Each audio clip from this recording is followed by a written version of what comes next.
ভারতের সবচেয়ে বড় IT company tata consultancy services TCS সম্প্রতি ঘোষণা দিয়েছে তারা 12,000-এর বেশি কর্মী ছাঁটাই করবে।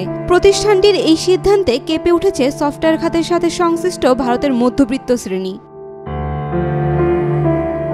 এআই প্রযুক্তির ব্যাপক প্রয়োগ এবং বিশ্বব্যাপী প্রযুক্তি পরিষেবায় পরিবর্তনের ফলে ঐতিহ্যগত কর্মপদ্ধতিতে ধস নামছে। যদিও টাটা কনসালটেন্সি বলছে কোম্পানিকে ভবিষ্যতের জন্য প্রস্তুত করতেই এই কঠোর পদক্ষেপ নেওয়া হচ্ছে। বিশেষজ্ঞরা বলছেন এই ট্রেন্ড কেবল টিসিএস নয়, সব বড় আইটি কোম্পানির মধ্যে কর্মী ছাঁটাইয়ের হিড়িক দেখা যাচ্ছে। যারা কাজের মূলভাগে নেই, বিশেষ করে আইটি কোম্পানিগুলোর ম্যানেজার পর্যায়ের কর্মীরা চাকরি হারাচ্ছেন, আর বাস্তবে কাজ করা কর্মীদের রাখা হচ্ছে দক্ষতা ও কার্যকারিতার ভিত্তিতে। তবে এআই, ক্লাউড ও সাইবার নিরাপত্তার মতো খাতে চাকরির সুযোগ বাড়লেও তা ছাঁটাইয়ের বর্তমান মাত্রার তুলনায় অনেক কম।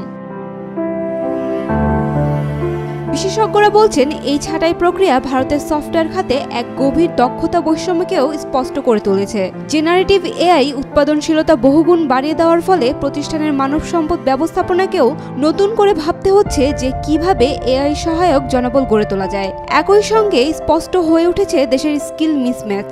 2026 সালের মধ্যে ভারতে 10 লাখ এআই বিশেষজ্ঞ প্রয়োজন, অথচ এখনও 20% আইটি কর্মীও এআই স্কিলড নন। ফলে মধ্যবিত্ত শ্রেণীর চাকরি ও ভবিষ্যৎ নিয়ে শঙ্কা বাড়ছে।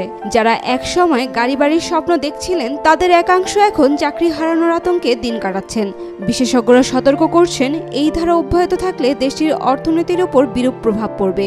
শুধু প্রযুক্তি খাত নয়, রিয়েল এস্টেট, ভোক্তা বাজার এবং মিউচুয়াল ফান্ড সহ বহু খাতে সংকট দেখা দেবে। ভারতের মধ্যবিত্তের উত্থানের গল্প কি থেমে যাবে এআই এর ছুরিতে? সময় দেবে এর উত্তর।